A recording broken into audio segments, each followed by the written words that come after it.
आज के टॉपिक में हम multi dimensional array and dynamic array के बारे में कुछ जानेंगे। तो मल्टी डायमेंशनल एरे क्या होते हैं? Multi dimensional array have more than one row और वन कॉलम। ठीक है, जैसे कि हमने अभी से पहले जो वीडियो आई थी उसमें हमने सिंगल जो डायमेंशनल एरे था, वन डायमेंशनल एरे में के बारे में पढ़ा था। तो इसमें जो मल्टी डायमेंशनल एरे में इसमें क्या है, इसमें मोर देन वन रो और वन कॉलम होता है। तो मल्टी डायमेंशनल एरेज को हम किस तरीके से डिक्लेयर करते हैं, तो उसका जनरल सिंटेक्स एक यहाँ पर है। तो हमने क्या करना है, तो डिम उसके बाद एरे नेम, जो भी हम एरे नेम देना चाहते हैं, और उसके बाद जो है हमने जो देना है एरे की लेंथ देनी, यानी रो की लेंथ क्या है और कॉलम की लेंथ क्या है। तो num1 जो है वो डिफाइन करेगा रो को, num2 जो है वो डिफाइन करेगा कॉलम को एज डाटा टाइप, और जो भी हमारा एरे का जो डाटा टाइप होगा वो हमें लिखना है। एग्जाम्पल के तौर पे जैसे यहाँ पर क्या दिया गया है, डिम माई एरे, तो मैंने अपने एरे का जो नाम है वो माई एरे रखा है, 5 4 है जैसे, तो 5 जो है 5 रोज हैं एंड 4 कॉलम्स है एज एन इंटीजर। तो हमारा जो एरे जो है जो वेरिएबल बन जाएगा, ठीक है, तो इसका डाटा टाइप क्या होगा, इंटीजर होगा। तो इसी तरीके से अगर आप क्या करना चाहते हैं, एरेज में जो है लिमिट्स का यूज करना चाहते हैं, तो रो के लिए आप लिमिट देना चाहते हैं और आप कॉलम्स के लिए भी आप लिमिट देना चाहते हैं, तो उस तरीके से भी आप डिफाइन कर सकते हैं। तो उसके लिए क्या करना है, डिम माई एरे जैसे 1 to 5, तो ये रो हो जाएगा 1 to 5 एरे, कॉमा 1 to 4, तो ये क्या डिफाइन करेगा, ये कॉलम करेगा एज इंटीजर, तो वो उसका डाटा टाइप हो जाएगा उस एरे का। ठीक है, तो इस तरीके से जो है हम ये टू डायमेंशनल एरे जो है हम इनको डिफाइन कर सकते हैं। ठीक है, तो बाय यूजिंग द लिमिट्स की लिमिट्स, उस तरीके से भी हम अपने एरेज को डिफाइन कर सकते हैं। तो इसके बारे में किस तरीके से हम प्रोग्राम बनाते हैं और किस प्रोग्राम में इम्प्लीमेंट करते हैं। तो प्रोग्राम जैसे यहाँ पर एक बना हुआ है, तो यहाँ पर मैंने सब एरे टेस्ट जो है, एरे टेस्ट मैंने अपने सब रूटीन का जो सब रूटीन है, तो एक मैक्रो यहाँ पर बना है, उसका नाम एरे टेस्ट रखा है। तो यहाँ पर मैंने कुछ वेरिएबल्स लिए, एम लिया, एन लिया एज इंटीजर, तो दो वेरिएबल्स लिए गए। उसके बाद मैंने एक एरे बनाया हुआ है, उसका नाम मैंने ए डबल आर रखा है। तो यहाँ पर मैंने 2,2 यानी दो एरेज, दो रो और दो कॉलम, ठीक है, तो 2 into 2, ठीक है, तो यहाँ मैट्रिक्स जो बनेगा 2 into 2 बन जाता है एज स्ट्रिंग। तो वो मैंने उनका जो डाटा टाइप है वो क्या है, वो स्ट्रिंग है। तो यहाँ पर मैंने प्रीडिफाइंड वैल्यूज यहाँ पर दिए हुए हैं। ठीक है, तो जैसे मैंने एरे, तो देखिए जैसे कि आपको पता ही है, हम इसलिए इससे पहली बार हम इसको पढ़ चुके हैं कि एरेज का जो इंडेक्स है वो 0 से शुरू होता है। तो यहाँ पर जो रो है वो भी क्या हो जाएगा, तो चूंकि यहाँ पर 2 है तो 0 1 एंड 2, तो ठीक है, तो यहाँ पर तो रोज जो है 0 1 एंड 2 से हम डिफाइन, इसी कॉलम को भी 0 1 एंड 2 से हम डिफाइन करेंगे। तो यहाँ पर पहला क्या आ जाएगा, तो एरे 0 और 0 आएगा, यानी 0 रो 0 कॉलम। तो वहां पर एंट्री क्या है, यानी उस वाले लोकेशन पर जो 0 एंड 0 1 उस लोकेशन पे क्या है, प्रिंटर। तो इसी तरीके से 0 1 पे क्या है, स्कैनर, 0 2 पर जो माउस है, तो ये मैंने प्रीडिफाइंड है। तो पहले से हमने वैल्यू जो है इनिशियलाइज किया, यानी पहले हमने वैल्यू, ये जो लोकेशन बन गई है जब हमने ए आर आर जो 2:2 बनाया, तो इससे जो वेरिएबल डिफाइन हो गया, ठीक है, तो उसमें क्या हो गया, एक मैट्रिक्स बन गया। ठीक है, तो बहुत सारे वेरिएबल्स एक मेमोरी लोकेशन जो है एक ही साथ डिफाइन हो गई। तो उन ये जो मेमोरी लोकेशंस का उनका क्या इंडेक्स है। ठीक है, तो 0 वो 2 पर क्या है, माउस है, इसी फिर तो इसी तरीके से 1:1 है, तो ये भी लोकेशन है। तो उन सारी लोकेशंस पे क्या इनिशियलाइज किया गया है वेरिएबल्स, यानी जो वैल्यूज हैं, ठीक है, उनको डिफाइन कर दिया गया है। तो ये क्या है, ये प्रीडिफाइंड वैल्यूज है। तो फिर हमने क्या किया, हमने लूप का इस्तेमाल किया ताकि इनको डिस्प्ले कराए। ठीक है, तो हम क्या लूप्स का इस्तेमाल करके हम जो है वेरिएबल्स को है, हम वेरिएबल्स को डिस्प्ले करा सकते हैं कि उनमें जो वैल्यूज हमने डिफाइन किए हैं। तो इन वेरिएबल्स को आप इस तरीके से भी समझ सकते हैं कि हमने किस तरीके से बनाया। देखिए जैसे कि यहाँ पर ये कॉलम है, ठीक है, 0 1 2, ठीक है, तो ये 0 ये 0 कॉलम है, ये 1 कॉलम एंड ये 2 कॉलम है। यहाँ पर इसी रो जो 0 रो है, ये 1 रो है, इंडेक्स है, तो फर्स्ट इंडेक्स 0, सेकंड इंडेक्स जो है 1 है, थर्ड क्या है, 0 है। तो ये देखिए जैसे कि अभी यहाँ पर मैंने कमेंट डाल के समझाने की कोशिश की है कि 0 0 यहाँ से 0 कॉलम एंड 0 रो पे जो डाटा एंटर वो क्या है, वो प्रिंटर है। इसी तरीके से 0 1 पर क्या है, 0 1 पर स्कैनर है। इसी तरीके से 0 2 पर क्या है, माउस। तो इसी तरीके से मैट्रिक्स बन जाएगा। तो ये लोकेशन है ऑक्यूपाई हो जाएंगी। तो यहाँ इन लोकेशंस पे जो है, इन वेरिएबल लोकेशंस पे क्या है, वो डाटा जो ऑलरेडी मैंने यहाँ पर डाल दिया है, ठीक है, जैसे कि मैंने यहाँ पर प्रिंटर स्कैनर इनिशियलाइज किया है। अब हम किस तरीके से इनको आउटपुट जो है वो कैसे आ सकता है, उसके लिए क्या किया गया, ठीक है, हमें जो है कॉलम्स के लिए भी लूप चलाना पड़ेगा और रोज के लिए भी चलाना पड़ेगा। पहला वाला जो यहाँ पर हम ये क्या है, यहाँ पर ये हमने लूप विद इन लूप, ठीक है, तो लूप विद इन लूप यानी एक लूप के अंदर एक दूसरा लूप चल रहा है, ठीक है। तो ये जो पहला वाला लूप है जो है for m is equal to 0 to 2, तो ये क्या करेगा, ये पहला वाला जो है ये एक्सटर्नल लूप चलेगा, ठीक है। जैसे एक्सटर्नल लूप क्या है, एक्सटर्नल लूप यहाँ पर जो है वो रो है, तो यहाँ पर पहला वाला रो क्या है, वो 0 है, तो यहाँ पर इंटरनल क्या, देखो जब पहली बार 0 वैल्यू आएगा तो इंटरनली क्या चलेगा, इंटरनली जब पहली बार जो लूप एग्जीक्यूट हो जाएगा एक्सटर्नल, तो इंटरनल में जो लूप है वो 3 बार चलेगा, ठीक है, इंटरनल। फिर जब ये लूप खत्म, जब 3 बार खत्म हो जाएगा तो फिर 1 की बारी आ जाएगी, तो रो 1 स्टार्ट हो जाएगा। तो दूसरी बार जब तो इसके मगर फिर इंटरनल लूप भी क्या चलेगा, 3 बार चलेगा, ठीक है, जब तक ये तीनों एड्रेसेस पे जो भी डाटा होगा आउटपुट हो जाएगा, आउटपुट आए। इसके बाद जब ये टर्मिनेट हो जाएगा तो फिर इस रो नंबर जो इंडेक्स वैल्यू 2 है तो एक बार चलेगा, तो इसके अंदर जितने भी यहाँ पर अंदर वैल्यूज है वो डिस्प्ले हो जाएंगे। तो एक्सटर्नल लूप अगर एक बार चल रहा है तो इंटरनल लूप कितनी बार चल रहा है, 3 बार। तो हर बार जब एक्सटर्नल लूप अपडेट हो जाता है 0 से 1 हो गया, तो इंटरनल लूप जो है वो 3 बार फिर चलता है। एक्सटर्नल लूप फिर अपडेट हो जाएगा, 2 आ जाएगा, तो यहाँ पर इंटरनल लूप कितनी बार चलेगा, 3 बार चलेगा। तो इसी तरीके से यहाँ पर क्या है, 2 लूप्स है, तो m is equal to 0 to 2, फिर है for n is equal to 0 to 2। तो देखिए जैसे कि m इज इक्वल 0, तो पहले क्या है 0 to 2 होना चाहिए, तो m का वैल्यू क्या है, पहले यहाँ पर आप देखिए m का वैल्यू यहाँ पर क्या है, पहले 0 यानी रो का वैल्यू यहाँ पर 0, तो इसका मतलब कंडीशन क्या होगी, ट्रू होगी। तो इसका मतलब है जो एक्सटर्नल लूप जो है उससे क्या हो गया, जब कंडीशन ट्रू हो गई तो गेटवे ओपन हो गया, किसके लिए, इंटरनल लूप के लिए। तो पहले फिर लूप पहले क्योंकि एक बार लूप चल गया तो यहाँ पर 0 वैल्यू, तो कंडीशन क्योंकि यहाँ पर वैल्यू क्या होना चाहिए 0 to 2, तो कंडीशन ट्रू हो गई क्योंकि m का जो वैल्यू है, जो रो का वैल्यू वो क्या है, वो 0 है, तो यहाँ पर जो एक्सटर्नल लूप है वो उसका वो ट्रू हो गया, तो गेटवे खुल गया अब इंटरनल लूप के लिए। अब इंटरनल लूप जो है वो क्या चलेगा, वो 3 बार चलेगा, क्यों, देखो m का वैल्यू पहले क्या है 0, तो n का वैल्यू क्या आएगा 0, फिर m का वैल्यू 0 ही है तो n का वैल्यू क्या अपडेट हो जाएगा, तो 1 आएगा, फिर n का वैल्यू 2 आएगा, तो n का वैल्यू जैसे 3 हो जाएगा तो टर्मिनेट हो जाएगा, तो एक्सटर्नल लूप पे जाएगा। अब जो एक्सटर्नल लूप m जो है वो अपडेट हो जाएगा, वहां पर 1 आएगा, तो फिर से इंटरनल लूप चलेगा, ठीक है।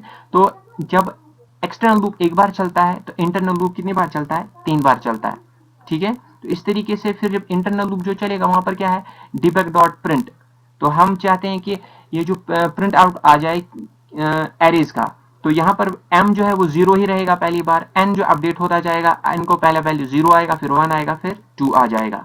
तो यहाँ पर हम इसका आउटपुट कहाँ पर लेंगे, यहाँ से हम देख सकते हैं, अगर हम व्यू ऑप्शन पे चले जाएं, व्यू ऑप्शन पे यहाँ पर एक इमीडिएट विंडो आ जाता है, तो यहाँ पर मैंने एक कीवर्ड का हमने स्टेटमेंट का इस्तेमाल किया debug डॉट प्रिंट, ठीक है, तो debug डॉट प्रिंट, तो ये फिर हम यहाँ पर आउटपुट स्टेटमेंट दे देंगे, और नेक्स्ट n जो है वो पहले इंटरनल लूप के लिए अपडेशन करता रहेगा, और नेक्स्ट m जो है एक्सटर्नल के लिए करना, तो पहले हमने नेक्स्ट n लिखना है, फिर नेक्स्ट m लिखना है, इसके बाद एंड सब करना है। तो मैं इस वाले ये जो मैक्रो है मैं इसको रन कर लेता हूँ, तो मैं देखिए जैसे इसको मैं रन करूंगा, ये देखिए तो जितने भी सारे हमारे आउटपुट जो इसमें हमने दिया है वो सारे के सारे यहाँ पर क्या हो गए, डिस्प्ले, यानी लूप जो है वो चल गया है, एक्सटर्नल लूप भी इंटरनल लूप भी, इंटरनल लूप 3 बार चला तो उसने प्रिंटर स्कैनर माउस को डिस्प्ले किया, फिर दूसरी बार ये इंटरनल लूप चल गया। तो इस तरीके से सारे के सारे जितने भी प्री डिफाइंड वैल्यूज थे वो सारे के सारे यहाँ पर क्या हो गए, डिफाइन हो गए, ठीक है। तो इसी तरीके से जो है यहाँ पर दूसरा एक एरे बना हुआ है, तो हम क्या कर सकते हैं, हम इसको भी चलाते हैं। अब यहाँ पर डिफरेंट जो है देखिए यहाँ पर हमारे पास जो रोज एंड कॉलम्स हैं, ठीक है, तो यहाँ पर हमने पहले value for first row number 1 है, इसी तरीके से रो नंबर 2 है, रो नंबर 3 है। तो यहाँ पर भी क्या है, ये 2 डायमेंशनल एरेज बनाए हैं, पहले रो के लिए भी, दूसरे रो के लिए भी एंड और तीसरे रो के लिए भी। तो इसके लिए क्या करना है, जैसे सब रूटीन मैंने 2 रोज के लिए एरे बनाया हुआ, TWODA बनाया, इसे फिर मैंने यहाँ पर वेरिएबल्स नाउ कॉलम माई एरे 3:4, ठीक है, 3 into 4, ठीक है, 3 into 4 12, यानी 12 वैल्यूज इसमें हम दे सकते हैं। एज इंटीजर मैंने लिया है, जैसे कि आप जानते हैं हम किस तरीके से एरेज को हम डिफाइन कर सकते हो, इस तरीके से भी इकट्ठे आप कर सकते हैं। आप अलग से एरेज को भी डिफाइन कर सकते हो और इकट्ठे भी कर सकते हैं, अलग से भी कर सकते हैं। यहाँ पर मैंने रो एंड कॉलम जो है वेरिएबल्स है, ठीक है, वेरिएबल नेम है, ठीक है, तो एज इंटीजर्स आ रहे हैं। तो पहले वैल्यू फॉर रो नंबर 1 जो है उसके लिए मैंने क्या लिया, माई एरे 00 उसमें 12 डाला है। फिर इसके बाद जो माई एरे 01 डाला उसमें 14 है। इसी तरीके से 02 पे जो है 40 जाएगा, फिर 03 पे 24 है। तो इसी तरीके से फिर ये देखिए, तो यहाँ पर कितने रोज हैं, 3 रोज हैं। तो यहाँ पर 0 1 2 3 एंड 2 तक जाएगा ये, ठीक है। तो यहाँ पर मैंने चूंकि खाली 3 का डाला है, क्योंकि 0 से शुरू हो जाता है, 0 1 2 3 आएगा तो 4 रोज बन जाए। इसी तरीके से जो 4 है तो 0 1 2 3 4, तो 5 कॉलम्स आ जाएंगे। तो मैंने अभी डाटा जो इतना ही का डाला है। तो दूसरे रो के लिए भी मैंने बिल्कुल वैसे देखिए, अब यहाँ पर जो रो है वो सेकंड शुरू हो रहा है, यानी उसका इंडेक्स 1 है, तो 1 0 1 1 1 2 1 3। फिर इसी तरीके से फिर रो अपडेट है यहाँ पर। तो इस वाले लोकेशन पे क्या है, 2 0 2 1 2 2 2 3, ये वाली लोकेशन है। ये वाली क्या है, ये लोकेशन है। जैसे मैंने आपको पहले ही बोला, जैसे यहाँ पर है, देखिए ये रोज है और यहाँ पर कॉलम्स है। तो जैसे 0 0 0 0 1 0 2, इसी तरीके से यहाँ पर भी बिल्कुल सेम है।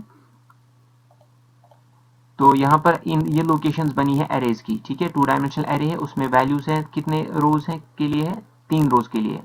तो इसी तरीके से अब किस तरीके से अब इनको हम डिस्प्ले करा सकते हैं, बिल्कुल वही वाला प्रोसीजर जो है हम क्या चलाएंगे, 2 लूप चलाएंगे, एक रो के लिए भी चलाएंगे और कॉलम के लिए भी चलाएंगे। तो पहली बार जब रो के लिए चलेगा तो कॉलम 3 बार चलेगा, ठीक है। तो रो एक बार चलता है। तो इंटरनल जो लूप है, जैसे कॉलम इंटरनल लूप जो है कॉलम के साथ रिलेट है, तो कॉलम जितने होंगे उतनी बार वो चलेगा। तो जब तक ना उसमें सारा जो डाटा है, उन कॉलम्स में जितना डाटा है वो सारा डिस्प्ले हो जाएगा, तब जाके सेकंड रो पर आ जाएगा। तो रो जो है यहाँ पर वेरिएबल ये रो को डिफाइन कर रहा है, और कॉल जो है यहाँ पर ये कॉलम्स को डिफाइन कर रहा है। तो यहाँ पर 0 to 2 लिखा है मैंने और 0 to 3 लिखा है। तो इसी तरह फिर मैंने ये किया, यहाँ पर आप कमेंट डाल दिया, print the row data in the same row using the semicolon. तो अब ये देखिए, मैंने debug dot print my array, अभी हमें क्या करना है, रो जैसे मैंने mn वहां लिखा था, यहाँ पर हमने रो एंड कॉलम लिखा है। तो और फिर बाद में यहाँ पर सेमी कॉलन करके स्पेस अगर आप देना चाहते हैं तो आप स्पेस 10 फिर इसको सेमी कॉलन डालिए, तो उससे क्या हो जाएगा, स्पेस बढ़ जाती है। जैसे अभी मैं देख रहा हूँ, पहले इसको मैं 5 रख लेता हूँ, ठीक है।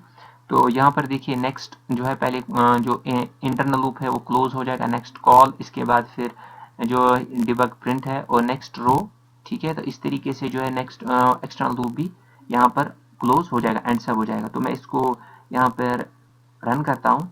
तो ये देखिए यहाँ पर ये सारे जो पहला वाला रो जो है उसमें क्या है, 12 14 40 एंड 24। तो यहाँ पर देखिए 12 14 40 24। और सेकंड रो में क्या है, सेकंड रो में 34 62 32 80 है, एंड थर्ड में 90 60 10 एंड 11 है। आप देखिए 90 60 10 एंड 11 है, ठीक है। तो अब मैं क्या करूंगा, मैं इसको स्पेस में इसकी बढ़ा देता हूँ, जैसे मैं अभी 15 कर देता हूँ, ठीक है। तो ये भी एक प्रोसीजर है, आप अगर स्पेस को बढ़ाना चाहते हैं तो आप इसमें कीवर्ड्स पे SPC लगा सकते हैं, तो ठीक है।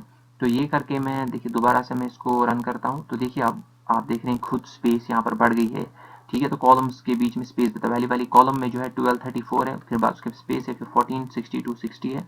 इस तरीके से जो हम स्पेस जो है हम बढ़ा सकते हैं, कॉलम्स के बीच में हम इस तरीके से यहाँ पर हम स्पेस बढ़ा सकते हैं। तो इस तरीके से जो है 2 डायमेंशनल एरे जो है काम करता है।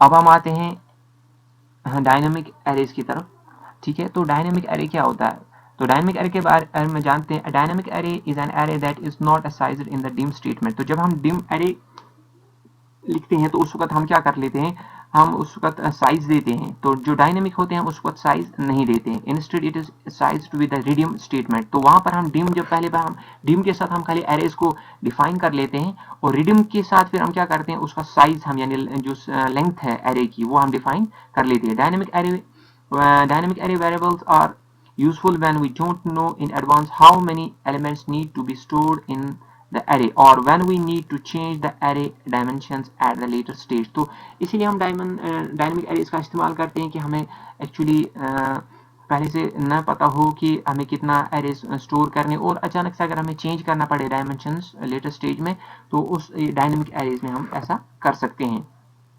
तो रिडीम स्टेटमेंट जो है वो क्या है, you may declare the dynamic array with the empty parentheses that leave the index dimension blank। तो आप पहले जो dim स्टेटमेंट हम लिख लेते हैं तो हम वहां पर जो पैरेंथेसिस को हम ब्लैंक भी छोड़ सकते हैं। हम क्या करेंगे, हम खाली एरे को डिफाइन कर लेंगे, उसमें हम लेंथ नहीं दे देंगे, तो उसके बाद हम लेंथ दे सकते हैं।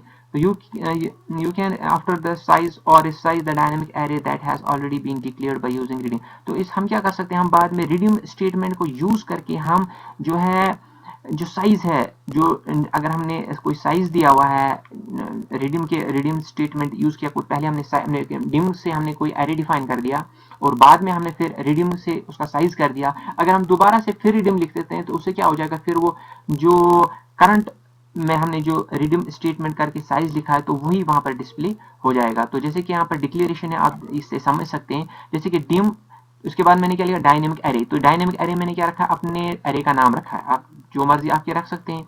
तो इसी तरह एज लॉन्ग, तो लॉन्ग क्या है, इसका डाटा टाइप है। इस तरीके से मैंने क्या किया, मैंने पहले एरे को डिफाइन किया, मैंने यहाँ पर कोई इसका साइज नहीं लिखा।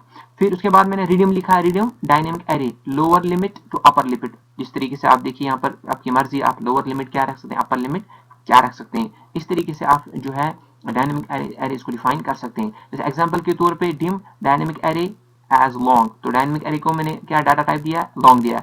फिर उसके बाद हम साइज क्या करेंगे, रिडीम डायनेमिक एरे 1 to 10, तो उसका क्या साइज रखा हमने ये 1 to 10 रखा, यानी जो लेंथ है हमारे इस डायनेमिक एरे की वो क्या है, वो 10 है। ठीक है, तो अब इसके बारे में हम ये जो डायनेमिक एरे इसको हम किस तरीके से इंप्लीमेंट कर सकते हैं उसके बारे में हम जानेंगे कि हम प्रोग्रामिंग किस तरह इसके बारे में हम लिख सकते हैं। तो देखिए जैसे पहले मैंने यहाँ पर एरे टेस्ट 1 लिखा हुआ है, तो ये वाला प्रोग्राम आप देख लीजिए। तो अभी हम इसको फिर रन करेंगे।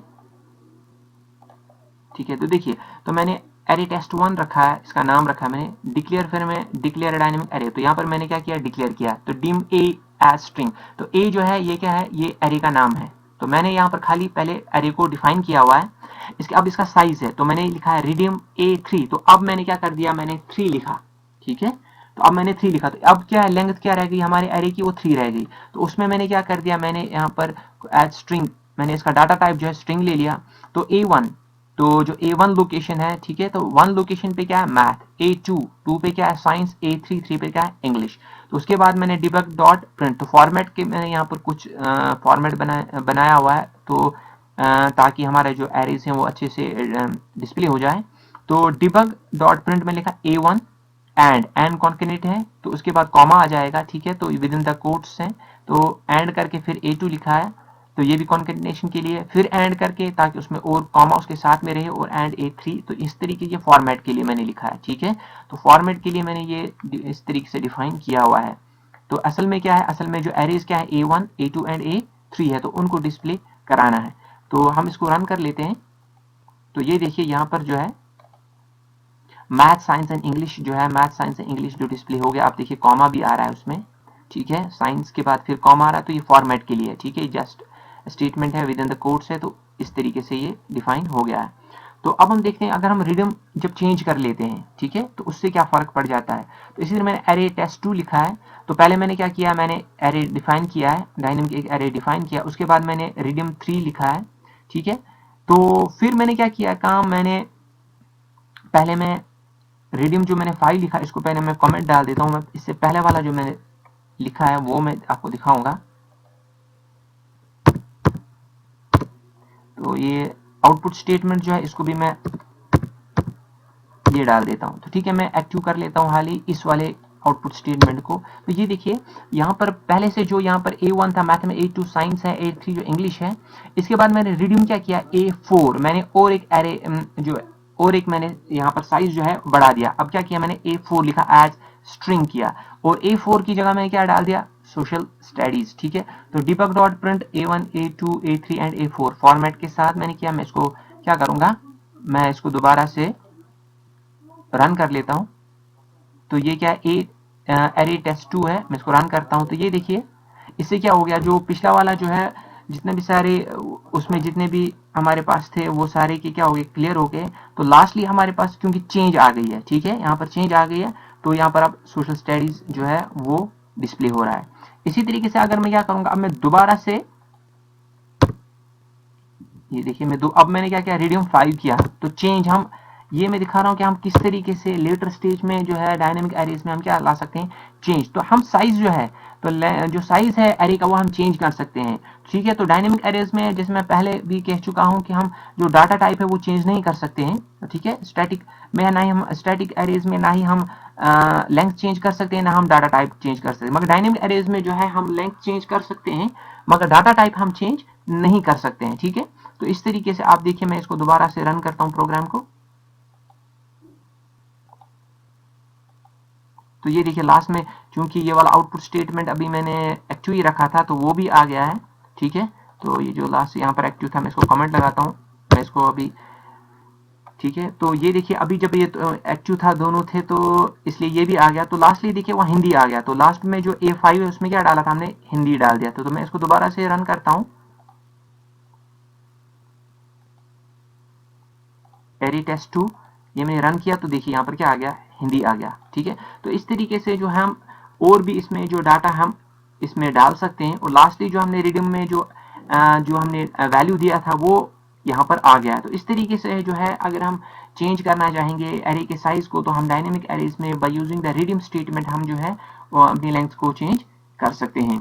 तो व्यूअर्स आपने जाना कि हम किस तरीके से जो है मल्टी डायमेंशनल एरेज का इस्तेमाल कर सकते हैं और डायनेमिक एरेज का किस तरीके से हम इस्तेमाल कर सकते हैं। तो आज के लिए इतना ही। तो हमारी जो चैनल है गेट नॉलेज ऑनलाइन, उसको आप सब्सक्राइब कीजिए, बेल आइकन क्लिक कीजिए, और ताकि आने वाली वीडियोज़ जो है उनकी नोटिफिकेशन आपको मिलती रहे।